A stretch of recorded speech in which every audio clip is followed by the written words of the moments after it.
Welcome back to First Class Fantasy. I'm Theo Greminger, and I'm joined always by Billy Muzio. And today we have a special First Class Fantasy and also a special guest. We've been bringing you sort of a lot of like interesting, unique shows recently. We've done some high stakes stuff. We've done positional stuff. Today we're doing nothing but best ball, and we bring in a best ball expert today. We're talking Underdog Fantasy with Hayden Winks. Hayden, welcome to First Class Fantasy. We're stoked to have you on, man. And we're deep in the best ball streets right now. So what a better guest to have on today on a Friday afternoon. How are we doing today? I'm doing good. Thanks for having me on. It's so nice. Well, I would say with best ball, we have the Dynasty little kind of stint right around the NFL draft. But in June and July, traditionally, we didn't have that much fantasy drafts going on. Now we have best ball. We can draft right now on July 7th. That's no problem. Excellent. And how are we, like, we're seeing these contests, we're seeing Best Ball Mania is just rocking. I mean, it's massive. It's massive. But you guys are throwing a number of other contests kind of in the mix here. I wanted to kind of pick your brain. Where do you think drafters, where are you recommending drafters, put their money and attempt to, get into these underdog streets? Do you think people should be, if you're a new player to Underdog, should you start out with like a Pomeranian? What do you think is the best entry point draft?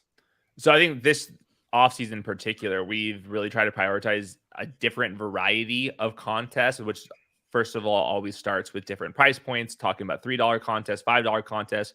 Best Ball Mania is $25. We have $100. We have $1,000. We might even go higher than that. So I think that's a good place to start. If you are new, obviously starting with a couple smaller entry drafts, get more comfortable, get a feel for it. But really, it just depends on how big the tournament it is and how top heavy the tournament is. Do you want to play more of like a lottery type, like Best Ball Mania 3, where you can win $3 million? Or do you want to play something where the first place is a lower percentage of the total prize pool, a little bit flatter, more of a kind of cash game type of vibe to it? But at Underdog, what we're trying to do is make sure that either one of those directions you want to go to, we have an offering for that. And one guy on the show here today that doesn't usually play any $3 contest is Billy Muzio. Billy, you've been all over the place. You're doing FFPC best balls. You've been doing Underdog best balls. You're getting into it. When is your heavy month for Underdog? Like, are you, or excuse me, for best ball in general? Is this like the big month for you, and then you switch to redraft in August, or are you going to keep it going all summer long? No, I keep it going all summer long. I love taking advantage of the ADP as soon as they come out in like February and March, because we're able to really get all of the influx of ADP, and kind of it's the Wild West is what I call it, right? ADP's all over the place. People go 3 rounds, 4-round differences. There's so much value to be found. So I actually try to max out as many Underdog contests as I can when they first launch, because we just know that there's going to be some major differences in ADP from the time that tournament opens, from the time that it closes, near draft time, NFL draft time. And then I really like the $500 best balls, the $250 best balls. I think there was $1,000 best ball. I love those tournaments because it's top 4 get paid out in the league. I mean, that's 33% pass-through rate inside of each league, and you're positive at that point. Like, all you have to do is finish in the top 4, and you're automatically in the green in payments. Now, to Hayden's point, it's not a lottery ticket. You're not winning $3 million, but you may be 25% up. I forget the math exactly off the top of my head, but $500 entry, I think, gets you like $750 off the bat, or $650 or something like that. Hayden probably correct me here, but it's a good payment right off the bat. You win, 2 of those, it pays for your third. And so you have a chance at money up top. The money up top is still pretty good in those tournaments, and it just varies depending upon which one there is. And so I love those. I try to max those out. I was actually upset because I took like a couple days off, and I had, I think the max entry was like 6 or whatever it was in the 500s, and I had 3 entered, and I was like, I'm going to hit a couple of these in a couple of days just to get some ADP differences. And I came back and it was already filled. And I was like, oh man. So lesson learned, just going to max enter them as soon as they come out again and rock and roll. Yeah, for sure. And Hayden, is there a particular month that you recommend to people? I mean, it's you guys you're basically all year round now. And I know Billy and I, we start drafting our best balls like before the Super Bowl. Yep. We're a couple of those. So what are you recommending? Sicko mode. It's sicko mode all year, Billy. It's on the clock life. It's a lifestyle choice. Yes. And that's the life that we have chosen. Well, one of my favorite, and this is kind of when I'm really appealing to the Dynasty community, is we run tournaments before free agency and the draft. That includes the free agents and the rookies. So if you thought that, for example, Jonathan Mingo was going to get drafted way earlier than what people thought early on because you liked his tape or whatever, then you can draft him before we have all the answers to the test. So I think that's a really fun game for the Dynasty community that's paying attention to all that stuff. It really just comes down to whenever you think you have the best edge. Do you think that you have great team to player fits right after the NFL draft and free agency where you want to attack that? Do you think you're better at reading the training camp buzz later on? It's kind of up to you on when you have it. And what we're trying to do this year on Underdog is we're calling them like little time boxed tournaments where like Best Ball Mania is going to last all the way from the draft throughout August, maybe even into September. But we're also going to launch some tournaments that will fill in one day, 1 week. That way we're all in the same information stage of the off season. So right now, kind of a dead period. If we launch a tournament next week, it'll only be live for that week. It's really just like you're thinking about things before training camp exists. There's not going to be that much player movement. So we're just trying to give you as many options to fill whatever you think your personal edge. And I don't think every single person's going to have the same edge. Some people are just going to be better at different types of tournaments. All right, Hayden, my only ask, and this is not on the show sheet, this is just purely off of what we just talked about. Is there any way that we can get like a master schedule, some sort of what's going to be released for the year? Because for me, you know, I played a lot of leagues, but I have a budget, right? Yep. And it's a large budget. Don't get me wrong, because we built the bankroll, but I've allocated, you know, 80,000 to FFPC or Right. you know 30,000 to this side or whatever it may be. It would be nice to know that what is coming up, so I can say, hey, I want to allocate 15,000 to Underdog inside of my pool or 20,000 to Underdog. Where it's like before, it's like, damn, I love this tournament, but I've already allocated my funds elsewhere. Give us a sneak peek here, Hayden. What do you have coming up? What do you have coming up? It's a very difficult question because we want to give people that information, but we also react to how fast things are filling. And if things are fasting filler, we don't want to overpromise or underpromise. And we're kind of just like saying, like, here's a new tournament. Here's another idea. We're listening to what people are asking for. Like, oh, this tournament was a little bit too top heavy. This was the min cash was this way or not. And we're learning from what people are asking for. And then we're giving somebody else what they've been asking for. So it's a difficult question. We will have more and more drafts. I promise you in August, there will be so much drafting to be had out there. So always just understand the next tournament is coming. And keep in mind the price points. We will keep hammering. We don't want to like sit too long where the high stakes community doesn't have access to it. We don't want it for the $5 people that are just getting new to the streets. We don't want them sitting on the sideline too much. We always are going to have the mid price point, the $25 and now the $15 weekly winners. So we're always going to have that mid tier price point, but we got to make sure we keep the high stakes community going and the low stakes community. So we'll always have something fresh coming up. Well, we're going to dive deep into it, but first we're going to hear from our sponsor. And oh, that's right, Billy. It's Underdog. Let's take a moment to talk about Underdog Fantasy. Now, many of you have already signed up. Thousands have signed up from Player Profiler already over the years. Underdog has supported us since 2020. Much of what you see on Player Profiler is because of Underdog, because of their support. Get the Underdog app, plug in that promo code Underworld. I used to play Underdog just for the best ball drafts. I mean, the best ball drafts are amazing. These draft rooms fill so quickly, and you can win life-changing money. You want to take advantage of all the sleepers we talk about on this show? Well, what better place than in an Underdog draft room to do that? And I recommend taking your Underdog play to the next level by diving into their NFL pick'ems. It's important to correlate those NFL pick'ems. You can pick both the quarterbacks and the wide receivers to exceed expectations. Correlate them, and you can 5x your payout. Bada bing, bada boom. Underdog Fantasy, the promo code is Underworld.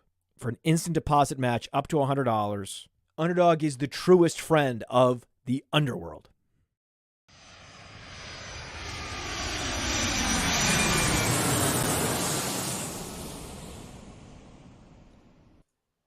Welcome back. And so we talked a little bit about strategy. I'll say for me, I try to load in a ton of Best Ball Manias in the slow 8-hour drafts. I have so many of those open right now. I usually do like a ton of them in June, a ton of them in July, and then I usually switch over to live drafts. I have a lot of the high stakes ones starting maybe mid-July. I've already done a few FFPC ones. I have a couple NFFC ones, and I think Underdog's a great way for anybody who doesn't participate in Underdog but maybe plays in a high stakes format. Underdog, I think, gets you hardened as a drafter. Yes. And I would say that there is the Underdog effect. You see the Underdog effect in FFPC, the Underdog effect in NFFC, because these drafters are jumping between platforms. And the biggest change that I think your format has done is it's really pushed the wide receiver position up higher and higher and higher. This year we have, I mean, universally, it's 14 of the first top 24 picks are wide receiver, and sometimes we see 15 of the first 24 picks. So with looking at the steamed up wide receiver position, what is the most effective way to attack the running back position, which has now been devalued and slightly pushed down? Yeah, so I've always had this rule on Underdog Fantasy based off of some research that you want to have 4 wide receivers by like round 7 or 8. That's historically been pretty good. And I'm like really doubling down on that. I don't want to be drafting 6 or 7 wide receivers that early because all the price tags are going in. So my motto this year is get in and get out. I do think there's like basically like table stakes to having decent wide receivers to win these tournaments.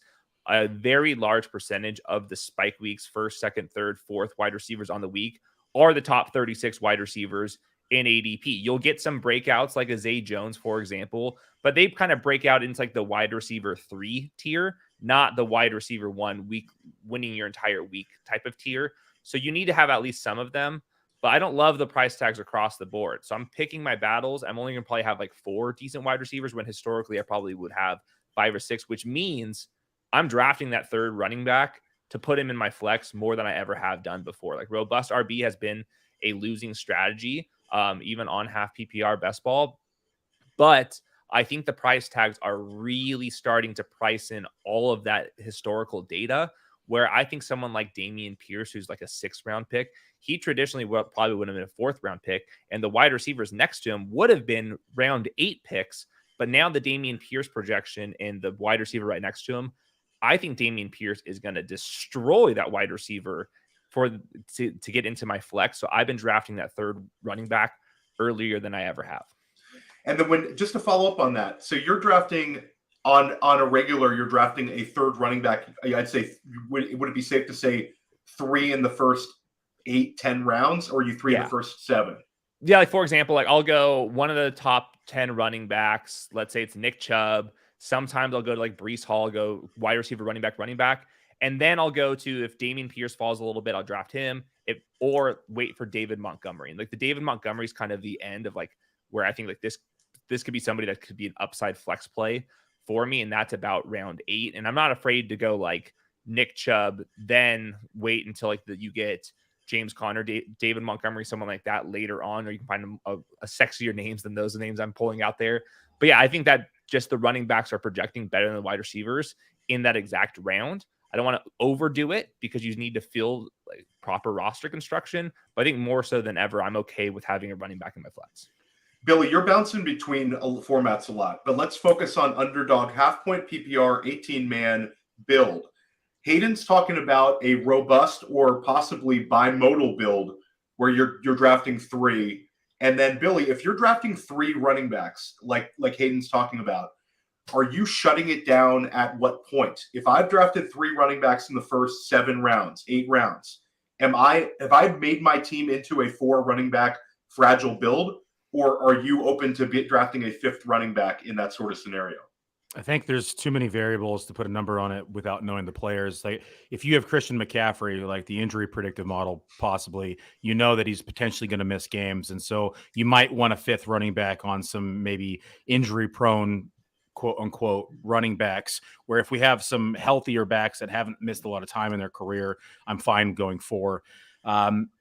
I think it also depends upon where I'm at in the draft room. And because we know that, you know, in the case of Best Ball Mania, there's nearly 700,000 people doing drafts. And so if I'm coming around and I'm in the beginning of the draft and I hammer Christian McCaffrey, we know there's going to be a ton of teams that are going to have Derrick Henry and Nick Chubb on those same rosters. And so I may look at pushing someone up, pushing somebody down. I always like to try to get unique here. And I'm not saying I'm taking somebody 2 rounds, before ADP, but I'm taking someone maybe 3/4 a round before ADP or a half a round before ADP, because we want to get some uniqueness to this roster while also still trying to stay within our roster construction limits and to make sure that we still have giving ourselves a chance at the overall. And so I think there's so many variables to this question. It's hard to give one straight answer, but if I'm a CMC team, if I can hammer in Derrick Henry and I can mix up my third back or somebody along those lines, I'm okay taking 4. I typically like to go 5 just because we see so many injuries at the position that I want to give myself a chance come week 17. It's a long season. There's a lot that can happen, and I want to make sure that I have at least some points in that position that are going to give me a fighting chance for the overall prize. And Hayden, follow up on that. So you've drafted your first 3 running backs, like you talked about. Let's call it in the first 8 to 10 rounds. Mm-hmm. Where are you? At what point are you shutting it down, or are you trying to stay flexible? Maybe in terms of, are you ever going up to 6 or to a 6 running back build if you invest 3 in the first 7 to 8 rounds? If I have 3 by that point, it's probably going to be a 5 running back build. I will do 4 running backs, but that's if I did like the Dave Montgomery and James Conner, where I have like 4 in the first 8, 9 rounds, then I'll stop it there. But usually it's about 5. But also, if I go running back, and then I wait past this tier that we're kind of talking about, and now I'm getting into like the pure handcuff plays, then that's when I will go a 6th or sometimes even 7th running back, because I do think the running back projection remains the best throughout the entire draft board, because all of the wide receivers are up, all of the running backs are down. So I'm still kind of playing, hey, my 6th running back still probably has better odds of getting into my flex than that 9th wide receiver. So I'm still playing this all the way through. But Billy, you make it's one of my favorite things to do on Underdog is, let's say I have like the 11th or 12th pick in the draft. I'm going to be reaching slightly ahead of ADP for uniqueness reasons. And one way, my favorite way to do this right now, is going Nick Chubb and Saquon Barkley. They're both middle of the 2nd round picks. Exactly. Very few teams are going to have both of them. And a lot of the teams that are drafting at the 11th and 12th pick right now are doing double wide receiver or Eckler with Nick Chubb, because Eckler's kind of sitting right there, or Bijan and Nick Chubb. Yeah, but very few people are reaching for both of them up.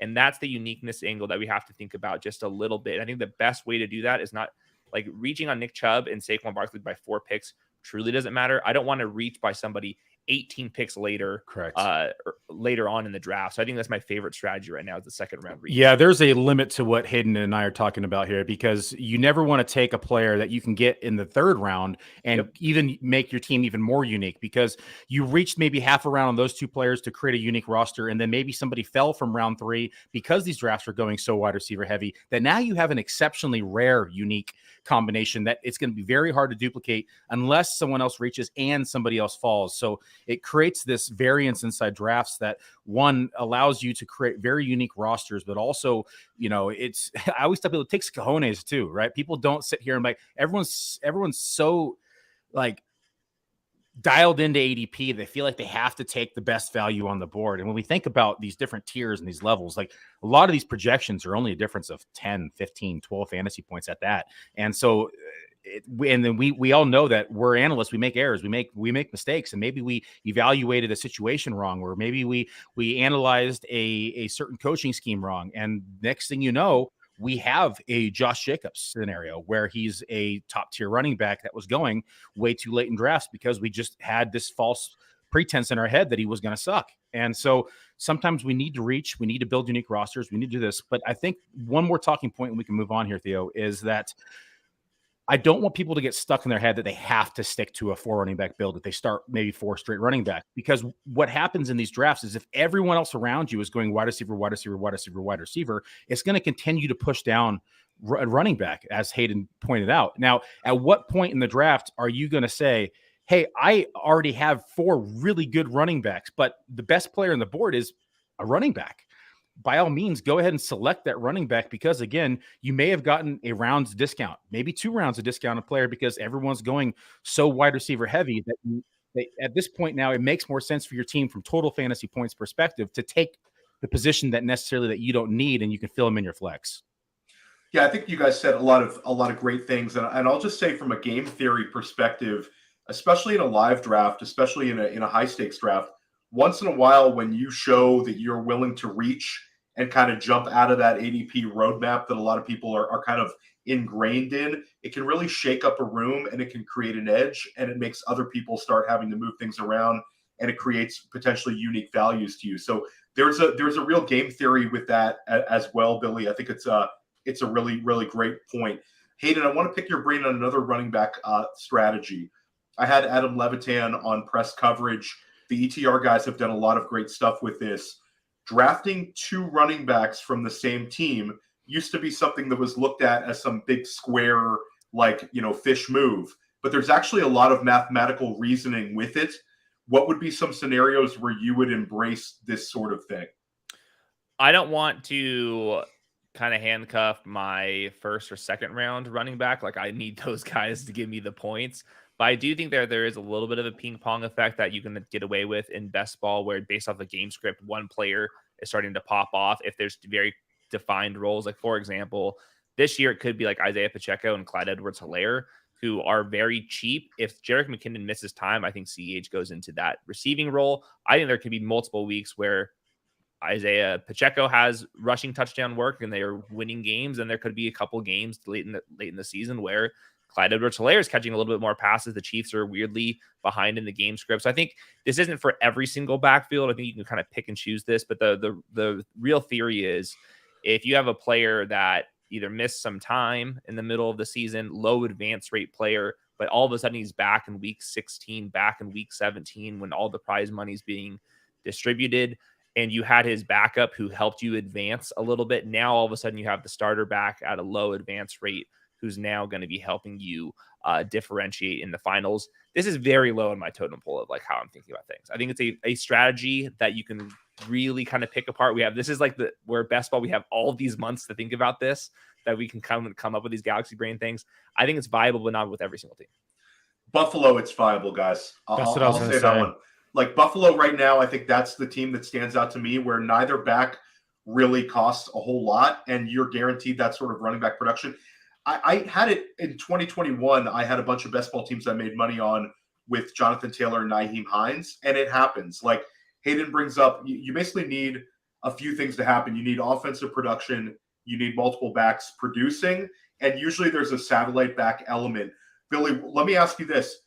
Would you ever consider this with something like Seattle, where you haven't used a 5th and an 8th round pick, or is that a little too much skin for it? No, because I don't like Zach Charbonnet, so that's well. Let's say you liked Zach. Let's say you saw it as a 60-40 split.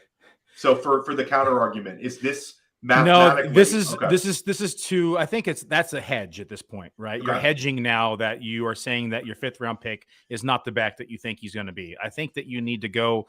If you're talking about backs inside the top 5 rounds, I think, and we're just going to put a label on it. I don't really like to put labels on things, but if we are top 5 rounds, top 4 rounds, I don't like to stack. I call it stack cuffing. We're not going to stack cuff. And we don't want to, limit ourselves, because we're limiting upside is what we're doing, because now we're limiting ourselves to what this team is able to accomplish on the ground that game. Maybe they get blown out and they're throwing all game. Now that team that you have double running backs on is SOL. I think it works for some offenses. You were dead on with Buffalo. Like, you could go Damien Williams and you can go James Cook, lightning and thunder, goal line back in between the 20s. I think it works well. I like what Hayden mentioned, when it's a zero cost investment, right? And you have a round 17, 18 pick and around, maybe 9, 10 or 8, 7, whatever rounds Pacheco's going in these days. I think that I think there's scenarios in which it works. I think it limits your upside overall, but I do think that you have, I think it's viable at times, but I like Hayden said, I don't like to do this very often, because when I'm taking these handcuffs back, I'm saying that the lead back has a potential to go down, right? Let's call Tajay Spears, for instance. I'm hedging against Derrick Henry with Tajay builds. And so I'm going wide receiver heavy early. I'm going zero running back. I'm going to, maximize my total points in the event that maybe Derrick Henry goes down, or an Elijah Mitchell build in the event that Christian McCaffrey goes build. These are contingent upside builds that I'm relying on from these backs that have massive upside should the starter go down. And I've stacked them with top tier wide receivers. Would not like to do that with both running backs and limit my upside. My last little note here is potentially there's going to be some guys coming off of injuries where you like the Broncos would be an example. Very low price point when we're talking about this, like running back 36. Maybe Samaje Perine good in September, and then Javonte Williams is good in December, and you're just using one of them each week into your flex. So I think it's just injuries could be a little component of this. But I think for the most part, when you have Tyjae Spears, you would rather have Breece Hall instead of Derrick Henry on that team. Yeah. And I'll just do a quick follow-up on this one. Would you guys be in or out on, so we brought up Buffalo. Buffalo is a low-hanging fruit, great offense, neither back costs a lot. What about an offense that we have some question marks about, but we have pretty solid clarity on the starting and backup running backs or a 1A and 1B, such as Washington with Antonio Gibson and Brian Robinson? Hayden, does this kind of limit your edge to go bang with Washington running backs? Yeah, I think I'd be okay with it because the price point, we're talking about players that shouldn't be in your RB2 spot that often. These are kind of just flex plays, bench plays. But I think for a lot of the time, I just want to have conviction on which of the running backs I just think is a better projected player, period. And and it's not just projection out their median outcomes. I'm always thinking about projections and their ceiling outcomes, their path to that ceiling outcome. So like a lot of these players that I'm drafting at running back is just because I think that this running back is better than the other ones. Like, for example, like going back to David Montgomery, I've drafted a lot of David Montgomery because I think his bell cow usage and he's going to be at the goal line. And it's kind of a bet against Jahmyr Gibbs. I don't want to be drafting too much Jahmyr Gibbs and David Montgomery because I think the prices are a little bit too rich for me. And I just think that David Montgomery is going to play more than people are expecting with Jahmyr Gibbs. So I'll just keep drafting David Montgomery. And instead of Jahmyr Gibbs, I'll draft one of the wide receivers that go right next to him. Makes a lot of sense. Want to kind of keep this going. We don't need to define stacking or correlation for first class fantasy audience. This is, again, the underdog effect. Hayden, you guys have changed the game on this. Everybody understands what correlation is. Everybody understands what game correlation is. Everybody understands what stacking is. How about we're continually looking for the quarterback, wide receiver, possibly quarterback, tight ends when we discuss this? What about stacking and correlating with quarterback, running back? Is this something that you recommend? And is there a particular archetype when you're looking at this sort of build? Yeah, this is another one where it's fine, not necessarily a priority, but that there is more season-long correlation between the positions than the weekly correlation. So both matter for like Best Ball Mania 4. You're trying to advance from rounds weeks 1 through 14, where the season-long correlation, just this offense was better than we all projected. So all of a sudden, both, like for example, Jalen Hurts and Miles Sanders last year, both are smashes because the entire offense is good. Now, is Miles Sanders necessarily going to have the monster week when Jalen Hurts also has a monster week? Less so. So in week 17, it's not working into your favor. So obviously the pass catching running backs are going to be more correlated because they're actually catching the pass, both get the yardage, both get the touchdowns. But there is a season-long component to this. So it's one of these things where a lot of the times I think that this offense is just undervalued, period. So like, for example, the Texans, I kind of find some interest in CJ Stroud with this offensive line, new coaching staff, bad division.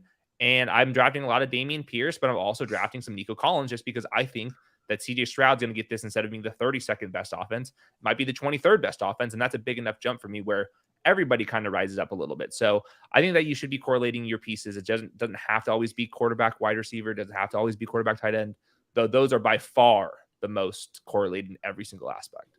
I like your point there on Houston, and I think that there's a lot of JJ Zacharias and stuff on pass catchers struggling with rookies, but the idea of a Pierce Stroud or perhaps a young Sanders build, that's interesting. Billy, I want to follow up with you. Is it simplistic, or are you looking, when you're correlating, are you looking for a pass catching running back, or are you open to just like chasing touchdowns, like for instance a Dobbins Lamar Jackson type correlation?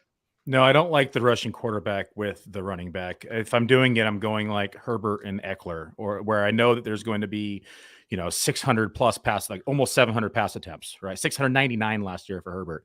Eckler looking at 100 targets. And so I'm looking at those type archetype offenses where I'm looking at like an Aaron Jones and a Love with an inexperienced quarterback that may have difficulty at times. And what is he going to do? He's going to use the running back as an outlet, and we may have a little bit more passing opportunities for that running back. And so there's a very specific archetype I'm looking for. It's either volume based or it's inexperienced at quarterback based that we know that they may be relying more on that running back.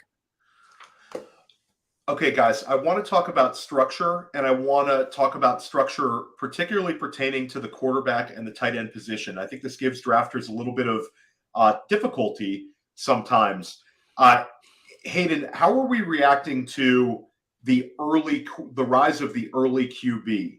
Right now, we're seeing the big three quarterbacks, Allen, Mahomes, and Hurts, steamed way up. We're also seeing Lamar Jackson now going inside of round 3. And Joe Burrow in Best Ball Mania is usually, I'd say, like a mid-4th, and then Justin Fields right around the 4-5 round turn. When you put weight into an early quarterback, have you made your team into a 2-quarterback build? Yes, for the most part. So on average, 2 or 3 quarterback builds perform fairly the same, but I like the elite quarterbacks more than ever because I think there's been a fundamental change in how NFL teams are using the quarterbacks. And in particular, it's quarterback scrambling is way up more so than ever before. Quarterback sneaks, I think, could go way to the moon after what the Eagles did. So some of these big athletic quarterbacks, I think, are going to be running more than ever. And at the same time, those type of dudes are still putting up massive passing numbers. So like back in the era of Peyton Manning and Tom Brady, fantastic quarterbacks, but they can only get so good at fantasy because they're only passing. Now we have these absolute juggernauts that, like, Jalen Hurts could have the best fantasy season of all time this year. He was already on pace with it last year, and they weren't even throwing passes in the fourth quarter. So I think that there's going to be an elite quarterback separation that is being undervalued because it's only happened the last couple of years. But I think that there's a fundamental change on how offenses are run, and that we need to be applying this to fantasy purposes, especially in half PPR. That's the other little thing about Underdog is in full PPR, quarterbacks are just not valued the same because every single time a pass is caught to a tight end, running back, or wide receiver, those positions are going up. And if the elite quarterbacks are rushing more, what does that mean? That means there's no catches going to any of the other positions as well, especially at the goal line. If we get more teams doing the Jalen Hurts stuff, there's going to be less receiving touchdowns to go around. So I'm kind of attaching my wagon to the elite quarterbacks more so than ever. And I think that the price point has gone up, but I would argue it has not gone up enough. I love that. I think that the Jalen Hurts argument, like if you're looking at the big three and you're trying to decide between the big three, if you're chasing upside, it's got to be Jalen Hurts based on the weapons and also the offense taking a step forward. And also it's year 3 for Sirianni. I mean, there's some stuff we haven't seen yet. They've added Swift. Billy, I want to ask you this. Let's say you have drafted an early QB and you're thinking 2 QB build. Where is the cutoff for the quarterback that you're so confident in that it turns you into a 2 QB build automatically? Is your cutoff Deshaun Watson, or are you willing to go a little bit lower? So right now, Deshaun Watson is quarterback 9, and there's about a 9-point gap to Tua Tagovailoa, and then Anthony Richardson about 9 below that. So the top 10 is pretty clear right now in the top 100. Theo, you know I'm the worst person in the world to ask this question. Billy, I have a much higher risk tolerance than the average Joe. And so, I mean, I'm fine with my 2 quarterbacks being Derek Carr and Jared Goff. I'm fine with it being Daniel Jones and Geno Smith. And so I think, though, it's important to get ownership of the elite tier because we want to have a piece of the pie. With any player, I'm not going to be sinking, 20-25% of my rosters into early quarterback because I believe that every single year we can find value at the position. And if we are trying to beat 700,000 people, I'm looking for that quarterback that's going outside the top 12, that's going to have an option of finishing inside the top 7 or 8. And last year we saw 2 quarterbacks do that. We saw Geno Smith, who finished as quarterback number 6, who was going undrafted at times. And we saw Justin Fields, who was going outside the top 12, finish as quarterback number 5. And so when we talk about uniqueness and we talk about maximizing points and we talk about being able to win an overall, which I have yet to do an Underdog, but I have, I've done well in other formats. We need to find that quarterback that's going to get us an elite level of production that is being drafted in rounds 10, 11, 12, because then we're maximizing all of those receivers and all those running backs in the drafts, and we're maximizing our overall points. It is a far less likely outcome. Don't get me wrong. Like, we're talking about the top 3%, 5% maybe of hits, But when it hits, it really hits, and you're going to be able to, maximize that payout. That being said, it's not for the faint of heart. This is not somebody who's going to be doing 5 bullets, 10 bullets, 15 bullets. This is someone who's going to be maxing out, or somebody who's going to be entering as many possible tournaments as they can. That's going to be creating unique rosters and unique lineups, and trying to create, maximum point lineups as well. Because there's times in which I will play and I will take, the Joe Burrow with my chase stack, and I'll do the chalk stuff that everyone's doing. And I want to make sure that I have pieces of it. But other parts of me say, hey, you know what? I'm going to push quarterback all the way to the end, and I'm going to take somebody like Pickett and Love. And I'm going to hope that both these quarterbacks outperform their expectations. To Hayden's, point, like, what if Stroud is actually quarterback 19 or 20, right? And he was going, super late in drafts. So what if that 19 and 20 is now 15 or 16? And he would have been going in round 11, 12, right? And so you can really maximize your points if you hit. And now you may be just donating the money, which is also a very high possibility. But I think that we have to take chances in order to win big. Last year was great with some of the later quarterbacks. Billy's absolutely right. Trevor Lawrence, Tua as a point per game basics. And we also had a double-edged sword here where a lot of the low-end QB1s and high-end QB2s, they were ADP misses. Hayden, what is your cutoff for these quarterbacks in terms of where you're seeing yourself becoming a 2 QB build? Is there a cutoff? It would probably be about Deshaun Watson or Trevor Lawrence would be my 2. I want to be overweight on quarterback points in half PPR just because I don't think people have processed how big of a difference that is, especially because you're adding correlation whenever you're drafting a quarterback for multiple of your picks. Like, I'm only drafting the quarterback if I have some of their pass catchers for the most part. There's some exceptions to that, but if I have Deshaun Watson and I've drafted Nico Collins and Dalton Schultz, I'll probably have CJ Stroud. But if somebody else like Bryce Young has happened to sit there and I went down the path with Miles Sanders and Jonathan Mingo, I will go a third quarterback in that type of build too. It really just kind of comes down to the pass catchers. But I want to err on the side of the caution of adding more points to the position that scores the most points by a country mile. And that's what also has led me to the late round tight end strategy of they're only averaging 6 to 12 points aside from Travis Kelce.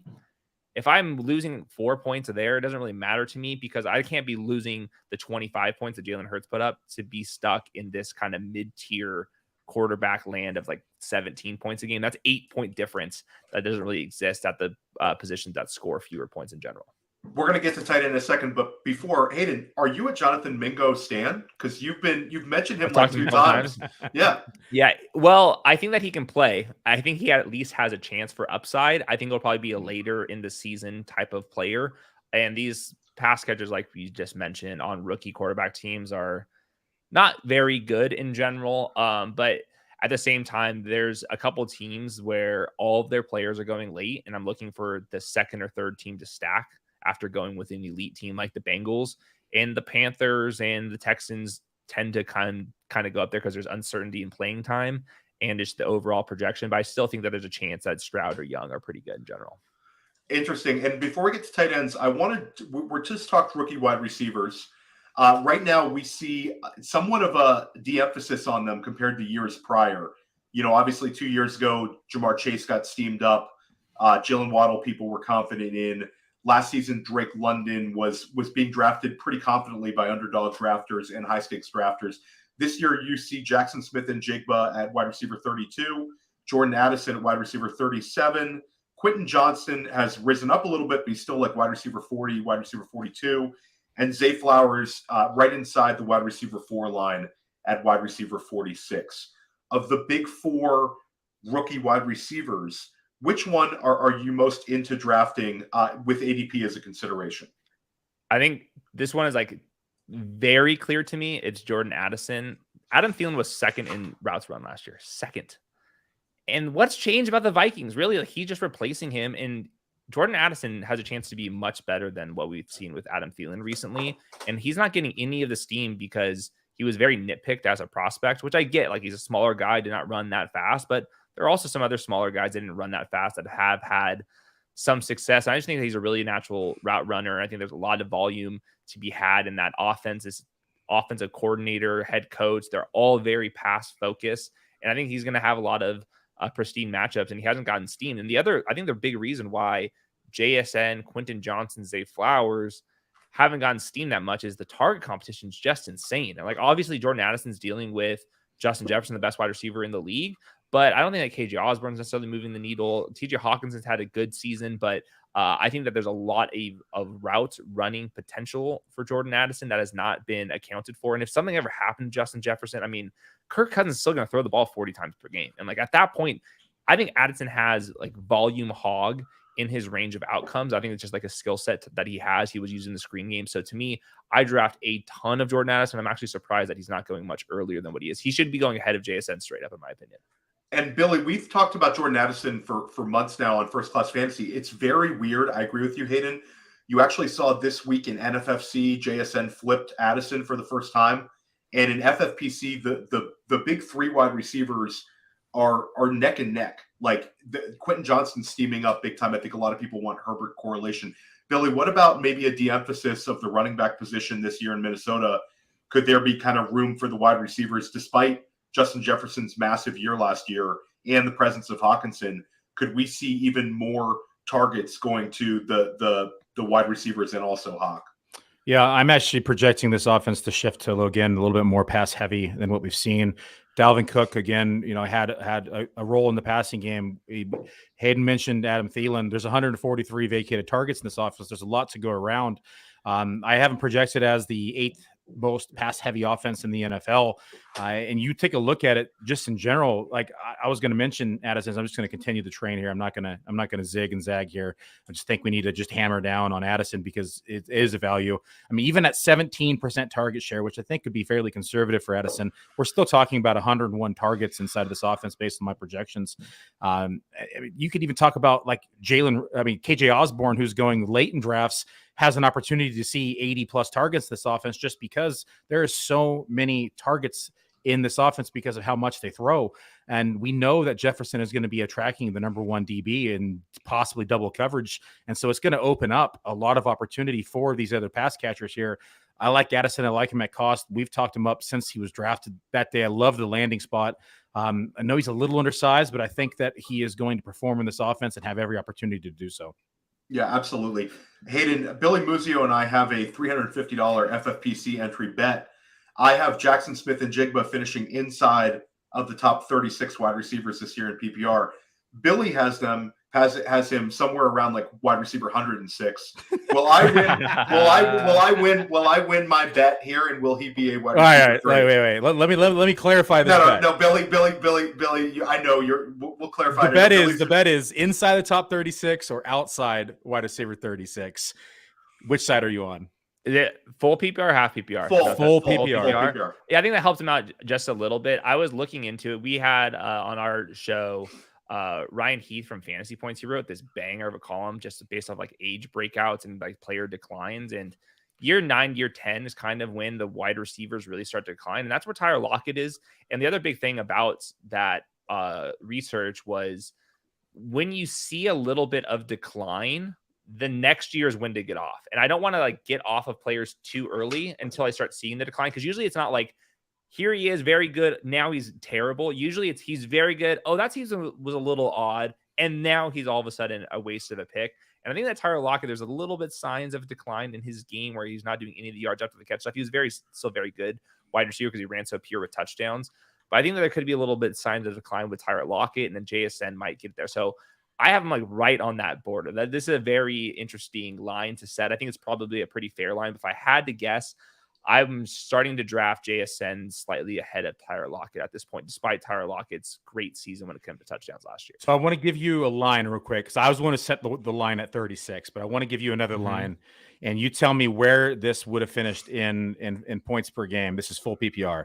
61 targets, 35 receptions, 523 yards, and 7 touchdowns. Where did that receiver finish?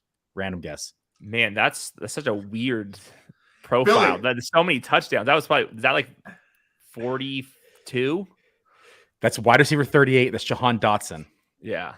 So we're talking about 7 touchdowns here, Theo. If that's the way he's going to go about it. If not, then let's call it 5 or 4 touchdowns. That means he's going to need to catch upwards of 50 balls inside of this offense that runs. I think you can do that. My guy's some of the most balls for JSN.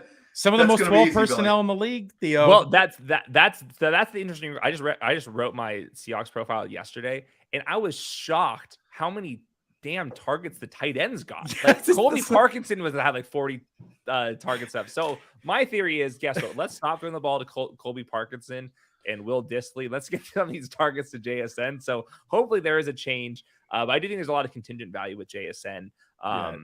So yeah, it's real quick. 12. They run some of the most 12 personnel in the league. They run actually the most in the league on first down, which is 40% of their offense is 12 personnel. Now, one may argue that's going to change. They don't want to throw to Colby Parkinson. They don't want to throw to Dissly. They don't want to throw to Fant. They're going to throw to their new shiny toy from wide receiver from round 1. They also drafted Zach Charbonnet in round 2, Theo. So they may keep this 12 personnel grouping continuing as they lean into the run, because they also have a very talented running back by the name of Kenneth Walker still on the team. And we know Pete Carroll likes to run the ball. So if they do shift away from 12 personnel, it's not going to go away completely. It's still going to be heavier than the mean of the league, but we're still, I'm just saying, I like my chances outside wide receiver 36. That line, 7 touchdown line, Theo's looking pretty good as wide receiver 38. I don't need the touchdowns with JSN. JSN will get it with his receptions. That's good because you won't get them. And I'll say when you're at practice and you're watching Will Dissly and you're watching JSN, Pete Carroll's lost his fastball years ago, but he'll be able to recognize that maybe that JSN guy is pretty good. Want to keep it going, guys. Wide receiver. Let's we can be a little bit of Debbie Downer on some people's picks lately, because wide receiver 2s have been steamed up. Running back 2s have been pushed down. Wide receiver 2s have been pushed up. Last year, we saw 3 of the biggest ADP misses in Gabe Davis, Courtland Sutton, and Allen Robinson, high-end wide receiver 2s. Which wide receiver 2s are going to be the biggest problem picks this year, guys, that could really hurt drafters? You could take this as the most overdrafted wide receiver 2 or wide receiver 2 you just really don't like right now. Start with Hayden.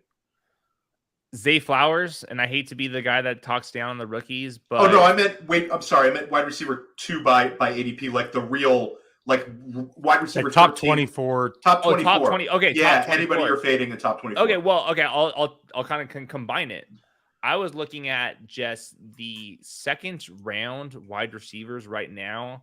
It's your T. Higgins, it's your Jalen Waddles, Devonta Smith. I love all 3 of them, but they're their own number 2 wide receivers. And it's not impossible to have 2 wide receivers be wide receiver 1s in fantasy on the same team, but it's certainly less likely. And when I'm getting Ramondre Stevenson and Breece Hall and Tony Pollard and Nick Chubb right next to him, I've just been having a hard time pulling the trigger on them. So to me, the big difference with the wide receiver ADPs going up, I don't have a problem that Jamar Chase is now the 2nd pick instead of the 5th pick historically, or that Tyreek Hill is the 5th pick instead of the 9th pick anymore.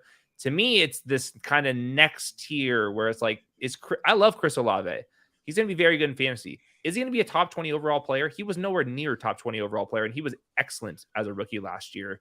A little bit more target competition there. So I just think I'll take the chances of the running backs going next to these wide receivers. So I think that these, to kind of combine it, this like T. Higgins tier sitting right next to Ramondre Stevenson and Breece Hall, I have to go the running backs at that spot. I think that's a really, really interesting answer, because I think it's a really sharp one, because we like those guys, and you're not saying that they're not going to produce. You're just saying it's an opportunity cost thing for you, because a lot of times this answer has been guys a little bit further down.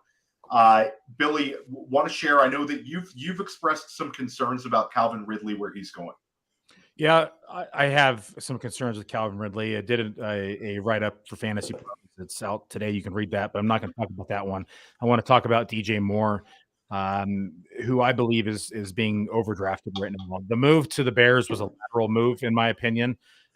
We know that Justin Fields is exceptional talent on the ground, has not showed his ability to be accurate in the NFL, was one of the most accurate quarterbacks in college, but comes over to the NFL and has yet to eclipse, 61% completion percentage, 58.9 in his rookie season, 60.4 last year, 318 attempts last year, 2,242 passing yards. That is only 149 and a half, and I rounded up, people, 149 and a half passing yards per game. DJ Moore, not a big yak guy, actually really low yak compared to a lot of these receivers going ahead of him. Not a big touchdown guy, consistently saw 4, 4, 4, and then saw 7 last year. I don't think he's going to quite see 7 this year when he's only seeing 149 yards a game. I do think this offense is going to be improved in the passing game. I don't expect them to see 149 passing yards a game because everything they've signaled tells me they want to throw the ball more by acquiring DJ Moore, by acquiring 2 big backs, Roschon Johnson, Donta Foreman. But I don't think that they're going to see, 240, 250 passing yards a game. If we give them a 33% boost in efficiency inside the passing game, that's still only 200 yards a game, which is really low. And so I have concerns about DJ Moore. I have concerns about how much this offense is going to run, and I just don't think that he's going to see the volume to support him going as a top 24 receiver. I mean, if points per game, he's finished as wide receiver in the last 3 years, 28, 23, 33. I think we're going to see closer to 30 than we are 24. For me, I kind of like, I really like Hayden's answer, but I'll say that for me, it's that DK Metcalf, Calvin Ridley, Amari Cooper trio, and Debo's in the mix with those guys, but those 3 kind of stand out to me as guys that are just getting kind of sucked into this wide receiver gravitational pull, where for me, going from T. Higgins down to Metcalf, I think that's a teardrop for me, and they're only five picks behind. So like DK, I think is getting drafted towards like the max upside of his output. Like he had a double-digit touchdowns 2 seasons ago, last year at 140 targets. And we just don't see that next level production that I think it's like a Mandela effect with Metcalf, where people actually think he's scoring more than he does because he has these massive playoff games. And you bring up Jackson Smith and Jigba. I love Jackson Smith and Jigba.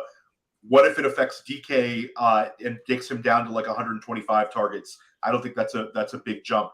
Let's stick with the wide receivers bust from last year. Is there a post-hype sleeper among Courtland Sutton, Elijah Moore, and Gabe Davis? Is there value to be had here, Hayden? I think with Gabe and Elijah Moore, I would be interested in because I want pieces of those offenses. I'm drafting Deshaun and Josh Allen at a decent clip because I like the upside of these elite quarterbacks for the rushing reasons that both of those guys can provide. Elijah Moore was a really good prospect, and he had a really good rookie year. Last year, could you blame it on the Jets? I don't think that's at least in out to what was happening there. He has to play in 2 wide receiver sets, which could be a little bit of a problem for him. But I think Elijah Moore can ball, and I think that Gabe Davis, at least in best ball, he does much better in best ball than he does in redraft league when you're trying to pick which week he's going to go off. But when he has a good week, he's like really separating, and best ball scoring, that's really impactful. So for as bad of a season as Gabe Davis had last year, like on average, he actually was a decent best ball receiver because when he was in your lineup, he was like actually providing you a big over replacement value. So I'll go back to the Gabe Davis well now that he's like clearly defined as the number 2 receiver in the offense again. I cannot quit Elijah Moore. I'm all about the Elijah Moore bounce back. Billy, that is my answer for this one. I'll keep it short and sweet.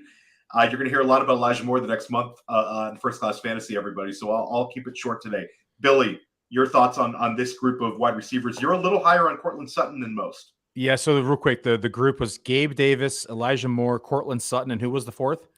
Well, just those 3 really, because Okay. Allen Robinson's dust. We don't need to go back to him. Okay, yeah, he's way out of the equation here. Yeah. I agree with Hayden on this one. It's probably Gabe Davis because I want a piece of the offense. But to be contrary and to increase the conversation, I'll just lean into Courtland Sutton here. When we look at the new offensive coordinator, Lombardi here for Denver, he has always had career year X receivers. And we've seen that out of Michael Thomas. We saw it out of Mike Williams as of late inside of this Chargers offense. I like the upside that we could potentially have for Courtland Sutton. He's already shown that he's capable of having a decent year as a receiver inside the NFL. I chop up last year to Hackett, the new offense, the new system, the new quarterback. There was a lot of dysfunction here happening in Denver. I think there's a bounce back season here, and Courtland Sutton has a chance to rebound. You definitely opened my eyes up a little bit more to him, Billy, because I was kind of off him completely. But I know we had this conversation during draft kit season, and I think you got some interesting takes there. Want to quickly talk about Patrick Mahomes. It's very interesting. We're seeing Mahomes obviously getting steamed up, fantastic last year. And Travis Kelce has obviously gotten steamed up off of his fantastic season last year. Last year, especially in FFPC, the Kelsey Mahomes stacks really hit. A lot of times in high stakes, there's some very, very sharp people, Billy, in high stakes that do not like drafting early quarterback with early tight end. Hayden, do you think you lose some edge with your build by drafting a Kelsey Mahomes start? Basically, you're saying I'm using 2 one-off positions in the first 2 rounds. Despite the potential elite scoring, is there some edge lost? Before you answer, do we know the ownership percentage of this? No. Just an in general question, but you can make the stack. I've done it a bunch of times. So it's not something that's impossible. I think it's something that's actually relatively easy to do in a Best Ball Mania. Yeah, you can definitely do in Best Ball Mania and weekly winners. I don't know. I think it's just, what's your projection on Travis Kelce? I'm not worried about Patrick Mahomes at all. It's just like, are you willing to take a first round pick on a 34-year-old tight end? Like last year, it certainly worked. Will it happen again this year? It kind of goes back to my conversation of like, have you seen a decline in Travis Kelce? I don't think I have, which is the scary part. So I think that this is fine. Like the theory would be it's hard to find wide receiver spike weeks and running back spike weeks later on in the draft. So I would really go out of my way to only have 2 of each position, depending on how many rounds your draft is. I think it's viable. The correlation is so obvious. And if any 34-year-old tight end is going to continue doing this, I think it's going to be the one attached to Mahomes. Billy, for you, let's take this to FFPC for our FFPC listeners, and let's take it to redraft. Yeah, I don't like this stack because I know the ownerships at FFPC, and this is like a 60% owned stack. I don't want to be on 60% of the field. We talked about uniqueness.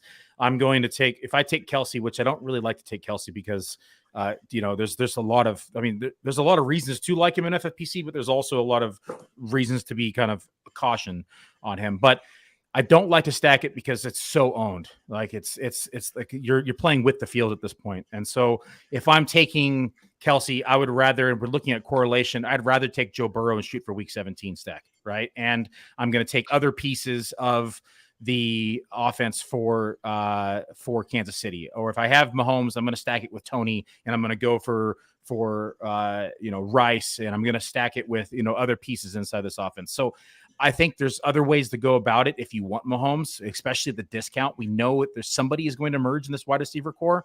And if we have the ability to at least possibly land that wide receiver 1 inside of Kansas City, whether it's Tony, whether it's Sky Moore, whether it's Rashee Rice, you can literally acquire all 3 of these guys for really cheap in drafts. And you can, if it's not best ball, we're talking redraft, you can disregard the other 2 pieces once you have the number 1. If they are not performing, then you set yourself up for a large success or a big success because you're not going with 60% of the field. Hayden, stick with Mahomes here. The wide receivers are all affordable. Are you trying to, when you draft Mahomes, are you trying to draft multiple Kansas City wide receivers to go with him? Or are you trying to plant your flag on maybe just 1 or 2 of them? I think either way would be fine. I would try to find the one that you think is going to be the number 1. But last year, there just really wasn't. Like Juju had some decent weeks, but I think that Juju probably had a better chance of being a consistent producer than any of these guys. The Kadarius Toney price tag on Underdog has gone pretty out of control. In a perfect world, I would go that route. But to me, this would be like, all right, I'm going to take my bullet on Clyde Edwards-Helaire. I'm going to take a weird bullet on Noah Gray to really leverage off of the Travis Kelce. What if Kelce misses some time and Noah Gray's the guy? Is it DeAndre Hopkins? You draft somebody like a free agent like DeAndre Hopkins and hope that he signs with the Chiefs. But I do think that Patrick Mahomes is his own unique beast, that if you did happen to leave him uncorrelated or just with CH or just with Jerick McKinnon or just with MVS, who would probably be my favorite option right now, I think it's fine. Mahomes, MVS, Clyde Edwards-Helaire, Noah Gray, the cheapest you can possibly make that stack, and really just like, all right, if Kelce misses a little bit of time here, how am I really going to soak this thing up to play leverage off of the high ownership overlaps between the two? I love the Noah Gray call, and I think that if you looked at how much, not Billy, you guys memorize this stuff, for breakfast. But the average listener, if you look at how often Kansas City was in multiple tight end sets, it's actually pretty shocking. They're way up there. It's a great way for them to get advantageous matchups for Kelce. So Noah Gray is going to be on the field a ton. Want to quickly pick your brain on the Pomeranian. We have a lot of high stakes listeners here. I'm thinking about throwing in an entry in the Pomeranian, Billy. I know you are as well. for a low entry $1,000 entry contest, Hayden, how does your strategy change? So with best ball, you're always playing for upside. That's both season long and weekly.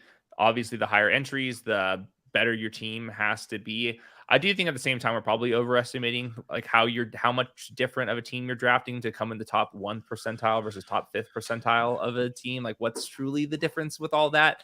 But I think making sure you have your correlations, keeping your roster construction in place. But between like the Mastiff and the Pomeranian, it's more or less, I'm not changing things too much. The advancement's certainly different, but I'm certainly just playing for upside, and getting a little teammate correlations the easiest path to do that. And it insulted all Mastiffs there by confusing them with Pomeranians. The I was Mastiff so is the confused. I was like, I thought the Pomeranians $3, and the Mastiff is the $1,000 contest. Little difference of buy-ins. Yeah, little different guys. Just to real quick go into the Mastiff, it's the advancement structure literally could not be flatter. It's like almost a cash game on how it works out. So that's like the most unique example. Like our Dalmatian, which is $101. That's like a normal kind of advancement. The Mastiff was like super conservative, and maybe the next high stakes contest we run won't be that weird with the advancements. But always before you enter, go look at the advancements just to make sure you know what you're competing against. I think the size of the finals, like what the real difference is, if there's only 8 people in your final, the week 17 matchups don't matter maybe as much as if there's 40 people in the final, like with the Mastiff. Then you got to at least game plan a little bit more to like get that finish all the way up. Now, Hayden, if I recall right, I think the Mastiff is the top 6 from the first group progressed to round 2. And then it's top 3. Is that right? Yeah, I'd have to pull it up. I think the final is. Hold up, 30. I just found it. At the end of round 1, the top 6 performing entries in each group will advance to round 2. So you only have to beat half your league. Mm-hmm. Then from there, the round 2 will consist of 120 entries, which is you get your money back. So if you're top 6, you get your money back inside of this tournament, inside your league. And then from there, if you are at the end of round 2, the top 3 performing entries in each group will advance to round 3. So now it's 33% pass through, which at the end of that round 3 will have 60 entries. So now you're at 1,500. So now you've just made 50% on your entry. I play these like cash games. I play them like confined leagues, honestly, because if you can just finish inside the top half of your league, you're immediately even. And then if you can pass through a couple of them, you're positive. So play them like a home league, honestly. What do you think the high stakes community likes best? Higher payouts, top heavy payouts, or flatter payouts, just in general? Like if you guys were going to say for the next 10 high stakes underdog drafts, what would the price point be to get more people on there? What do you think the overall payout structure should be? Just since you guys are, I think the $500 and $1,000 entry point ones are very appealing, because you're competing with less people. And it's going to attract. I also think that there's just something about a 400 person contest which it feels a lot more winnable than something like with Best Ball Mania. That's just my own personal take. Yep. For me, as a high stakes player, I'd like to see total points rather than pass through. And so you get people in, you get a $500,000 tournament, you throw everybody in, it's total points through the end of the tournament, and you pay out the top teams, because then it's a true testament of who had the best team. You're not getting lucky with a spike week in week 15. You're not getting lucky with the spike week in week 16. It truly will benefit the top built teams in the tournament. And you're going to have a payout structure similar to poker on the way down. That's the ideal for me. If we're going to stick to pass through and we're going to stick to this concept, I think half the league passing through in the round 1 is a little bit of an overkill. I think you could go top third, and then increase the overall, and you're still going to have the high stakes people who are going to come play, because now you're going to get the best of both worlds. You're going to have one of the higher pass-through rates inside of the industry, but you're also going to have one of the bigger up top prizes with the smallest amount of entries as well. So that's, I think, the overall win. Good enough. I like top 4. Billy, I think the first third is a good way for if you're doing pass through. And Billy, if we had your structure, we couldn't freak out about week 17. So let's talk week 17, guys, real quick. we're always looking for edges in week 17 with correlation. This is another underdog effect. This is affecting FFPC as well. We're trying to look at these advantageous week 17 matchups. Hayden, you had some interesting takes, and it's simplistic, but it makes a ton of sense on trying to embrace the indoor games and embrace the better weather environments. Maybe talk about that a little bit, because it's so simple, but it kind of is like, this is something we should absolutely be doing. Yeah, it was kind of a throwaway comment, but there is some truth to it. If you are just going to pick a side of the country or just pick the home games, what if there's a blizzard on the East Coast? We've seen this before, like week 16 happens and the Browns can't complete a pass, and then the Bears can't complete a pass, and it's not because they have Justin Fields and Baker Mayfield, it's because something's ripping through one side of the country. So I think it's something kind of fun to keep track of. Like maybe I'm just building a team for AFC and the NFC West teams. But really for the week 17 correlation, like my big thing is like, I'm more prioritizing the team stacks, not necessarily the game stacks. Like the bring back correlation exists. Like there's a reason why it's popular in DFS, but like the bring back correlation is like 5%, 10%. The teammate correlation is like 30%. So I would rather just like stick to the teammate correlation over and over again, and less of the game stack correlation, especially at least on Underdog. You're seeing this effect where the bring back options on the elite offenses are getting steamed up too much. Like the Broncos last year, they were playing, I forget if it was the Bengals or I think it was the Chiefs. Yes. And I'm all of a sudden, Courtland Sutton was like a 4th round pick. And it's not because we thought Courtland Sutton was going to be some baller. We thought it because we knew we had Patrick Mahomes and Travis Kelce, and we wanted a get away to get a bring back correlation. So just make sure the projection and the ADP makes sense first before you worry about the bring back correlation, because I think we're overestimating just how much bring back correlation there is. Love that. I think last year we'll have to pour one out for also the LA game. People were getting really, really hyped for that one, but you got me a little nervous for Cleveland, New York Jets game stacks with the weather comment. And want to just quickly pick your brain on weekly winners. This is cool. Yeah. And this, you've written a ton about this. So I encourage everybody to read Hayden's written work, which is really pretty interesting. You're doing a lot with weekly winners. Talk about this and also maybe talk about a little bit of the strategy, because I think this really supercharges your team stacks. So I think this is like one of the biggest innovations in fantasy football since like kind of best ball got really popular. And it's basically a best ball concept where you're just drafting your team 18 rounds on Underdog Fantasy. But instead of playing for the entire course of the season, it's 17 own tournaments based off of each week where your previous score doesn't matter. So if you have a player that gets injured halfway through the season, well, at least you might have won some bucks early on. You can just pick bye weeks teams that are playing each other. You can just whip up the week 10 schedule and stack teams that are playing each other in week 10 in like high scoring dome environments. And there's a lot of wrinkles to this. You can like line up player archetypes. Like for example, the rookies do better later on the season. So do some of the 0 RB candidates. You draft a bunch of rookies, draft a bunch of 0 RB candidates. You draft Jameson Williams, who's suspended. You draft Breece Hall, who's going to be missing some time, possibly in September. And all of a sudden, that team that you just drafted would be terrible in regular fantasy football. But when week 9 comes around and your weekly winner is all of a sudden your team has an edge on the teams that I'm drafting, Adam Thielen and other players like Javonte or Samaje Perine, who probably projected better early on, but worse now. So it's this theory of like best ball meets DFS, and you're still trying to compete for the very top of the prizes. But it's very fun for us to sweat through it. Unlike in like Best Ball Mania 4, where most of the sweat comes out later on the season. When Monday Night Football and week 3 rolls around, you have the potential to be sweating just like a DFS tournament, and you can draft this one team and all of a sudden you have 17 weeks of sweat. And then the way that you basically, is there a simple answer for this? Is how big is too big of a game stack or a teammate correlation / stack? Yeah, so what the interesting part is, like, there's like 260,000 people that are in this. So that's a lot of teams. And unlike in DFS, where Patrick Mahomes is going to be 20% drafted, he's 100% drafted in this one. So let's say there's the 7,000 people that get paid out.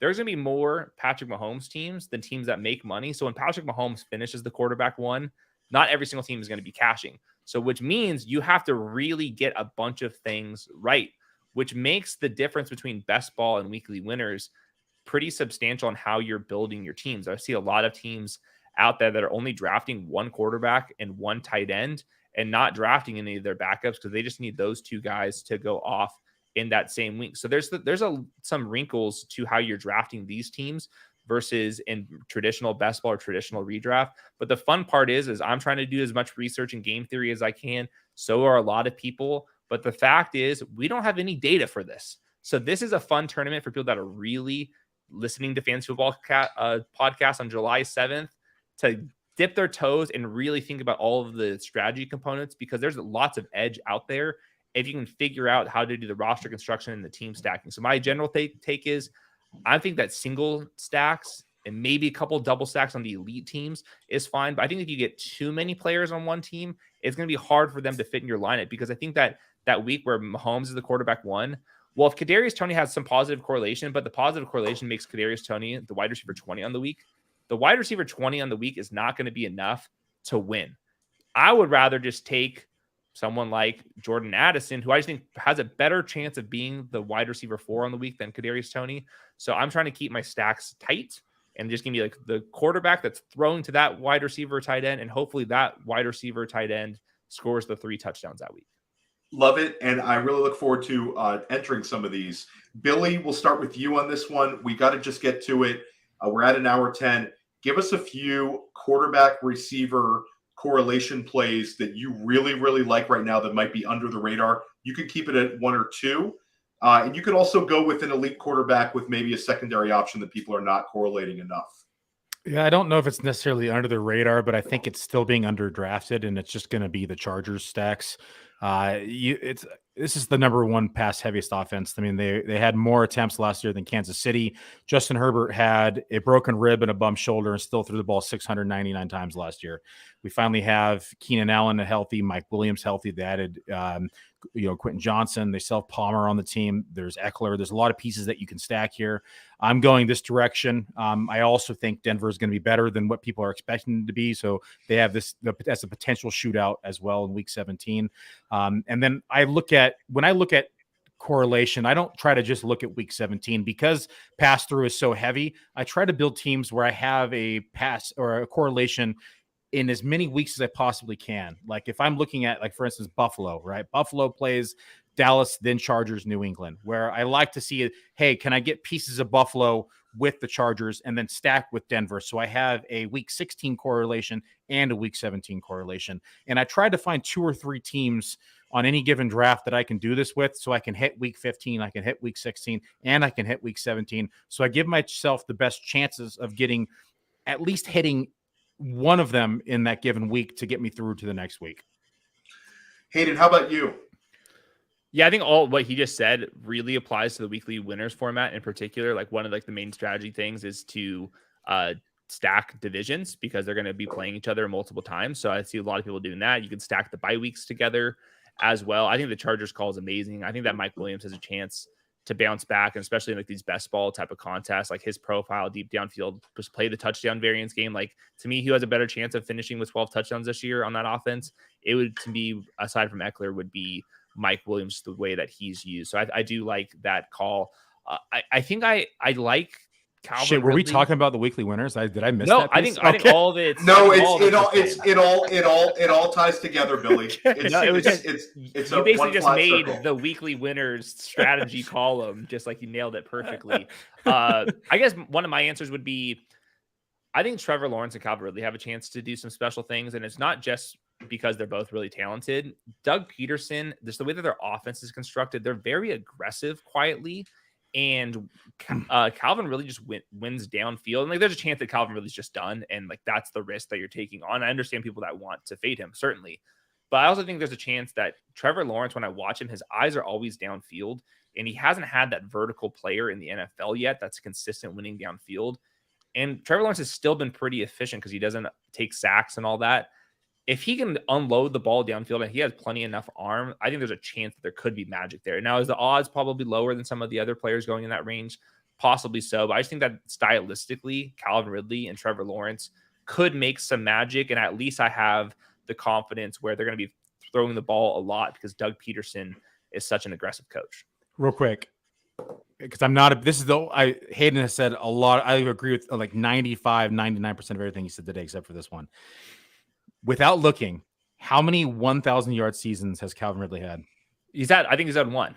How many? He's had one. How many 100 target seasons has Calvin Ridley had? Was it probably one? It was one. Yeah. I have concerns with him coming into a new offense, new coach, new system, learning a new playbook. People forget, so everyone remembers he was suspended last year, but people forget that he actually stepped away from football for, mental health and personal reasons the year before for the majority of the season. I know that he's back, quote unquote, right? There's a lot of variables going against him, in my opinion. This offense has a lot of mouths to feed, as cliche as that is. There is a lot of mouths to feed, although I do think Trevor Lawrence takes another step forward. This offense is going to be, pretty pass heavy. I do think that helps him, but I do think where his ADP is going right now, I'm out at cost.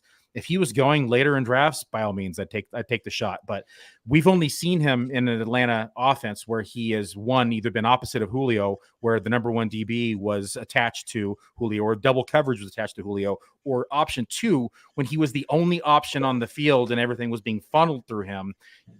Hence the year where Julio got injured after 8 games, and then he saw his 1,000-yard season. And so I have concerns with Ridley. I think he has the talent to succeed. I just don't know if we're going to see him kind of regain form.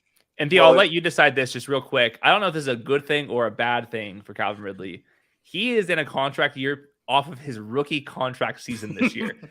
That is absurd. Is that a bad thing that he's still in his rookie contract? Or is it a good thing that he's actually played for a Super Bowl contender, not like the Falcons? And it is a contract year where he has everything to prove. I don't know which way to take on this. It's a good thing. Guys who want to get the big contract, it's absolutely a good thing. There's two sides of that coin. It's a good thing. Almost 30. It's a good thing he's going for the contract. The bad thing he's going to be 29. Right. Yes, right. Absolutely. And shout out to Calvin Ridley's agent for not getting a little bit more money in Atlanta. I want to say I like drafting the Brock Purdy, Brandon Ayuk stack. I think that's super interesting right now. I think Ayuk could have double-digit touchdowns this year. I think he's at a great level. Obviously I've mentioned I like the Deshaun Watson, Elijah Moore. How about a double bounce back, guys? Deshaun Watson bounces back big and brings Elijah Moore back to the season we thought he could have last year. But this is awesome. We could legitimately talk for 3 hours, but we want Hayden Winks to come back on a Player Profiler podcast. So we thank you for being so generous with your time. Let everybody know where they can find you and the work you have coming out, Hayden. Yeah, this was a ton of fun. Always love talking best ball. You can find me on Twitter, if it exists, at Hayden Winks, and then more importantly on YouTube, the Underdog Football Show with Josh Norris. We'll be talking some strategy components about the niche games that Underdog provides, but also player takes, film breakdowns. We'll have shows with former quarterbacks, former NFL wide receivers on our channel. It'll be a lot of fun. Some niche stuff, but also some big picture stuff. A little bit for everything. And Billy, do you have a Dominator coming up this weekend? I do. Jody Smith is going to join me. We're going to talk through some projections, and we're going to just have a ranking summit call. We're going to walk through some of our biggest differences, kind of run our way down through the top 10, top 20 at each position, and just kind of hash things out. Iron sharpens iron. It's always great to get another ranker and projection expert's opinion on things, to see if they're looking at things through a different lens than you are. Hayden, really liked having you on the show. Appreciate all your insight. Love having sharp minds on, be able to pick your brain and see what you're thinking. So thanks for joining us. Yeah, absolutely. I echo that. And then I'll be back with another press coverage on Monday. Josh Larkey is coming on press coverage. It'll be episode 3 for press coverage. And then next week, Billy's going to be playing golf. But First Class Fantasy will be back. So I'm bringing in 2 guests. I'm bringing in Nando DeFino and Chris Vaccaro, both from The Athletic. Chris Vaccaro is an NFFC Hall of Famer, one of the best high-stakes players in the country. We're gonna get after it next week on First Class Fantasy. Everyone have a wonderful weekend, and thanks for joining us. I gotta hit the button, don't I? Yes. Hey, you like that video? Be sure to subscribe and activate those alerts so you get notified as soon as new videos drop. And be sure to check out playerprofiler.com. We have all the tools for you to dominate every type of fantasy league. We have a draft kit, Dynasty Deluxe, data analysis, DFS Dominator, and don't forget the player rankings to rule them all.